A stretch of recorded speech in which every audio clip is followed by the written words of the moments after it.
महाभारत का युद्ध चल रहा होता है जब दानवीर कर्ण और महावीर अर्जुन का जब आमना सामना होता है। तब जब जब कर्ण का तीर अर्जुन के रथ पे आके लगता है, अर्जुन का रथ थोड़ा पीछे खिसक जाता है। लेकिन जब जब अर्जुन का तीर कर्ण के रथ पे जाके लगता है तो कर्ण का रथ ज़्यादा पीछे खिसक जाता है। लेकिन फिर भी भगवान श्री कृष्ण कर्ण की तारीफ करते हैं, उसकी वीरता की तारीफ करते हैं।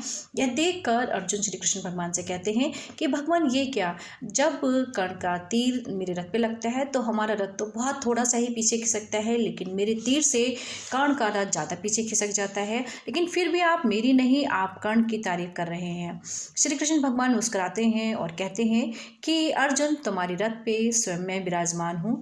तुम्हारी ध्वजा, रथ की ध्वजा पर हनुमान जी विराजमान हैं और तुम्हारे रथ के पहियों को शेषनाग ने जकड़ रखा है। लेकिन फिर भी कर्ण के तीर की ताकत देखो, जब जब कर्ण का तीर हमारे रथ पे लगता है, रथ पीछे खिसक जाता है।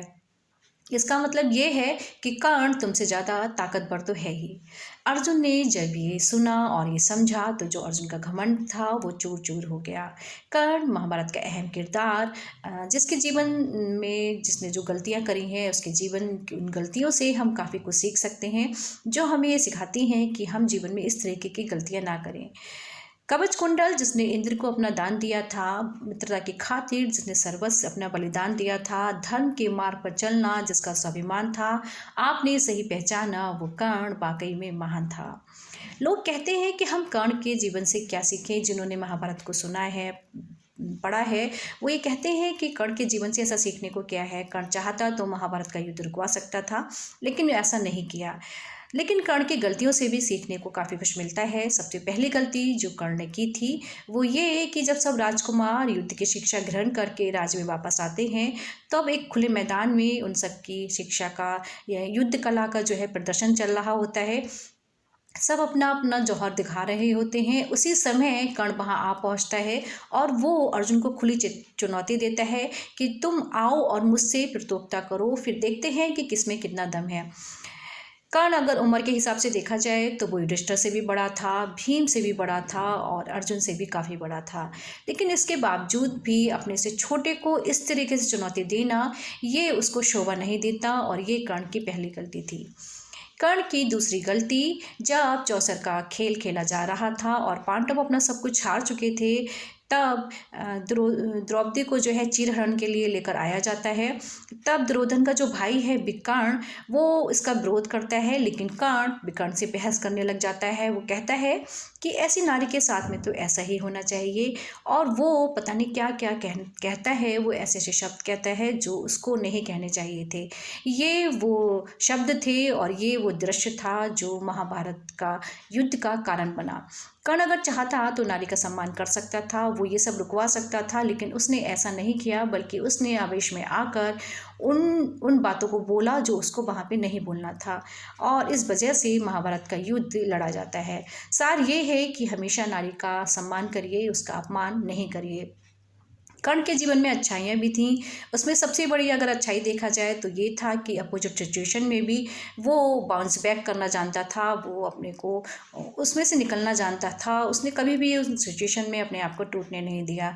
एक बार जब श्री कृष्ण और कर्ण का संवाद होता है, तब कर्ण श्री कृष्ण भगवान को कहते हैं कि भगवान, मेरे जीवन में तो मेरे साथ हमेशा अन्याय होता रहा। मेरी माँ ने मुझे जन्म देते ही मेरा त्याग कर दिया। क्षत्रिय होते हुए भी मुझे क्षत्रिय धर्म निभाने का मौका नहीं मिला। गुरुकुल में मुझे गुरु द्रोणाचार्य ने शिक्षा देने से मना कर दिया। यहाँ तक कि द्रौपदी के स्वयंवर में से भी जो है मुझे अलग रखा गया। कर्ण हमेशा जो है उस सिचुएशन से, जितनी भी उसकी विपरीत परिस्थितियाँ आईं, उसने उसमें से खुद को निकाला ही नहीं, बल्कि उसने जो है उन समस्या का समाधान भी ढूंढा। जब गुरु द्रोणाचार्य ने उसको शिक्षा देने से मना कर दिया था, तब कर्ण ने निकल पड़ा खुद ही गुरु की खोज में, और वो जा पहुंचा गुरु परशुराम से शिक्षा लेने के लिए। कर्ण हर हाल में धनुर्धर बनना चाहता था, और उसने जो है शिक्षा ग्रहण करके ना तो वो सिर्फ योद्धा बना, बल्कि जब जरूरत पड़ी तो मित्रता के वचन को निभाने के लिए उसने महाभारत जैसा युद्ध भी लड़ा। दूसरी सीख जो हमें कर्ण से जो सीखने को मिलती है वो ये कि शिक्षा का ही नहीं, बल्कि शिक्षा देने वाले का भी सम्मान कीजिए। गुरु द्रोणाचार्य ने कर्ण को शिक्षा देने से मना कर दिया था, उन्होंने कहा था कि वो सिर्फ क्षत्रियों को ही शिक्षा देते हैं, तब कर्ण को पता चला कि गुरु परशुराम हैं जो कि धनुर्विद्या सिखाते हैं, और वो वहाँ पहुँच गया। लेकिन वहाँ उसे पता चलता है कि गुरु परशुराम भी जो हैं वो ब्राह्मणों को सिखाते हैं, लेकिन कर्ण को हर हाल में धनुर्विद्या सीखनी थी, तो वो ब्राह्मण होने का नाटक करता है और गुरु परशुराम से शिक्षा सीखना शुरू कर देता है। एक दिन गुरु परशुराम अपने शिष्य की गोद में सर रखकर सो रहे होते हैं कि तभी एक बिच्छू डंक मार कर चला जाता है। कर्ण की जांघ में जब असहनीय दर्द होता है और वहाँ से खून भी बहने लग जाता है, लेकिन कर्ण अपना पैर ये सोचकर नहीं हटाते हैं कि अगर ऐसा करा तो हो सकता है कि गुरु की नींद भंग हो जाए और वो क्रोधित हो जाए, तो वो जो असहनीय दर्द होता है वो सहता चला जाता है। गुरु परशुराम की जब आँख खुलती है तब देखते हैं खून निकलते हुए, वो कर्ण को जो है क्रोधित हो जाते हैं कर्ण के ऊपर, और ये कहते हैं कि तुम ब्राह्मण नहीं हो सकते, तुम क्षत्रिय हो। इतनी सहनशीलता का जो गुण है वो क्षत्रिय में ही होता है। वो कर्ण को क्रोधित होते हुए श्राप देते हैं। वो कहते हैं कि तुम्हें मेरी विद्या की जिस समय सबसे ज़्यादा आवश्यकता पड़ेगी उस समय तुम मेरी विद्या भूल जाओगे। कर्ण उनके चरणों में गिर जाते हैं, माफ़ी मांगते हैं। वो कहने लगते हैं कि भगवान, मुझे नहीं पता कि मैं किस कुल में जन्मा हूँ, मैं तो बस धनुर्विद्या सीखना चाहता था, इसलिए मैंने ऐसा किया, आप मुझे माफ़ कर दीजिए। चूँकि श्राप दिया जा चुका होता है तो वापस तो नहीं ले सकते, लेकिन गुरु परशुराम को उस पर दया आ जाती है और वो उसको अपना विजयी धनुष दे देते हैं। कर्ण के बारे में एक बात और प्रचलित है, उसकी मौत से रिलेटेड एक श्राप और भी है, जो कहा जाता है कि एक बार कर्ण जंगल में शिकार करने के लिए जब जाते हैं तो उनका जो तीर है वो एक जानवर पर लग जाता है, गाय पर लग जाता है, और जो गाय का मालिक होता है वो स्वयं एक ब्राह्मण होता है। और जब वो देखता है तो वो कर्ण को बोलता है, ये तुमने क्या किया, तुमने एक असहाय जानवर पर तीर चलाया है, और मैं तुम्हें श्राप देता हूँ तुम्हारी मृत्यु भी वैसे ही होगी जब तुम बिल्कुल असहाय होगे। और ऐसा ही होता है महाभारत के युद्ध में, जब कर्ण का अर्जुन से सामना होता है तब कर्ण अपनी वो विद्या भूल जाते हैं, और जब कर्ण की रथ का पहिया मिट्टी में धंस जाता है, कर्ण जब उसको निकालने के जाते हैं तो अर्जुन का तीर कर्ण को आकर लगता है, जो कि मौत का कारण बनता है। सार ये है कि शिक्षा का ही नहीं बल्कि जिसने शिक्षा दी है उसका भी सम्मान कीजिए। चौथी सीख जो हमें कर्ण से मिलती है वो ये कि मित्रता किस तरीके से निभानी चाहिए, वो हमें कर्ण के जीवन से सीखना चाहिए। हम में से ज़्यादातर लोग जो हैं वो मित्रता करते हैं और बहुत सारे मित्र बनाते हैं, लेकिन बहुत ही कम ऐसे होते हैं जब ज़रूरत पड़ती है तो वो मित्रता निभा पाते हैं। कर्ण अच्छी तरीके से जानता था कि इस महाभारत के युद्ध में जीत किसकी होनी है। वो जानता था कि श्री कृष्ण भगवान पांडवों की तरफ हैं और ये जीत पांडवों की ही होगी, लेकिन इसके बावजूद भी उसने युद्ध के लिए ना नहीं कहा। उसने युद्ध लड़ा, बल्कि लड़ा ही नहीं, उसने अपने मित्र दुर्योधन को यह भरोसा दिलाया कि जीत हमारी ही होगी। कौरवों की सारी सेना कर्ण का बहुत सम्मान करती थी, और यही नहीं दुर्योधन ने भी मित्रता निभाई। जब पांडवों ने उसको एक बार बोला कि भाई हम कर्ण से युद्ध नहीं करेंगे, क्योंकि कर्ण किसी राज्य का राजा तो है नहीं, हम तो राजा से ही युद्ध करेंगे, तब रातों रात दुर्योधन ने कर्ण को एक राज्य का राजा बना दिया। महाभारत के युद्ध के बीच में जब कर्ण को पता चलता है कि जो उसकी माँ है वो कुंती हैं, पांडव उसके भाई हैं, तो वो माता कुंती को प्रणाम करते हुए कहता है कि आप चिंता ना करें, आपके 5 पुत्र हमेशा जीवित रहेंगे, युधिष्ठिर भी रहेंगे, भीम भी रहेंगे, नकुल सहदेव भी रहेंगे, लेकिन कर्ण और अर्जुन में से सिर्फ एक ही रहेगा। ये जानते हुए भी कि हार पक्की है, वो युद्ध के लिए लड़ा, और ये सिखाता है कि किस तरीके से हमें मित्रता को निभाना चाहिए। उसने अपने मित्रता निभाने के लिए उसने महाभारत जैसा युद्ध लड़ा। तो हमें ये सीखने को मिलता है कि जीवन में मित्रता अगर निभानी है तो हमें कर्ण के जीवन से सीखना चाहिए।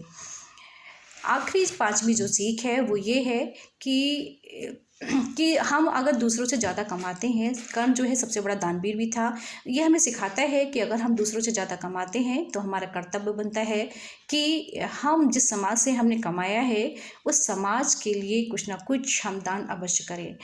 कर्ण जब युद्ध भूमि में पड़ा होता है, अपनी अंतिम सांसें ले रहा होता है, तब भगवान श्री कृष्ण अर्जुन से कहते हैं कि कर्ण को उसकी वीरता के लिए और उसके दानवीर होने के गुण के लिए उसको हमेशा याद रखा जाएगा। तब अर्जुन श्री कृष्ण भगवान से कहते हैं कि ऐसा नहीं हो सकता, ये नहीं हो सकता, कर्ण दानवीर तो नहीं हो सकता। तब श्री कृष्ण भगवान कहते हैं, रुको, चलो मैं तुम्हें बताता हूँ और मैं तुम्हें आज दिखाता हूँ कि कर्ण दानवीर है या नहीं। वो एक ब्राह्मण का वेश रखकर कर्ण के सामने जा पहुंचते हैं और जब कर्ण ये देखता है तो वो कर्ण को कहते हैं कि भाई मैं तो यहाँ तुमसे कुछ मांगने आया था, चूँकि अब तुम अपनी अंतिम सांसें ले रहे हो, तो चलो मैं चलता हूँ और अगर संभव हुआ तो अगले जन्म में हमारी तुमसे मुलाकात होगी। कर्ण ब्राह्मण देव को कहते हैं कि जरा रुकिए, और वो पास में ही पड़ा हुआ एक पत्थर से अपने सोने का दांत तोड़कर उस ब्राह्मण को देते हुए कहते हैं कि ब्राह्मण देव, अभी आपको देने के लिए मेरे पास सिर्फ यही है, आप इसे ले जाइए। कर्ण के इस दानवीर होने के गुण से भगवान बहुत ज़्यादा प्रसन्न होते हैं और वो फिर अपने रियल रूप में आ जाते हैं। वो कहते हैं कि कर्ण, तुम्हारी इस दानवीरता के गुण से मैं बहुत ही ज़्यादा प्रसन्न हूँ, चलो तुम जो वरदान मांगना चाहते हो तुम वो मुझसे मांग सकते हो। कर्ण भगवान श्री कृष्ण से तीन वरदान मांगता है। नंबर 1, वो सबसे पहला वरदान मांगता है कि मेरे साथ तो जीवन में अन्याय होता रहा है, लेकिन प्रभु आप ये सुनिश्चित करें आप अगले जन्म में मेरे वर्ण के लोगों के साथ में ऐसा अन्याय ना हो। दूसरा कर्ण जो वरदान मांगता है वो ये कि आपका अगला जन्म मेरे ही राज्य में हो। तीसरा वो ये वरदान मांगता है कि मेरा अंतिम संस्कार एक ऐसा ही व्यक्ति करे जिसने कभी जीवन में कोई पाप नहीं किया हो। तो कर्ण के अंतिम संस्कार के बारे में कहा जाता है कि श्री कृष्ण ने अपनी हथेली पर रख कर कर्ण का अंतिम संस्कार किया था। सार ये है कि जीवन में आप 2 मित्र हमेशा ऐसे ज़रूर बनाइए। पहले श्री कृष्ण भगवान की तरह जो बिना लड़े ही आपकी जीत को पक्की कर दें, और दूसरा कर्ण की तरह जिसको पता हो कि हार निश्चित है लेकिन फिर भी वो आपका साथ ना छोड़ें। आपको ये संदर्भ कैसा लगा मुझे ज़रूर बताएं।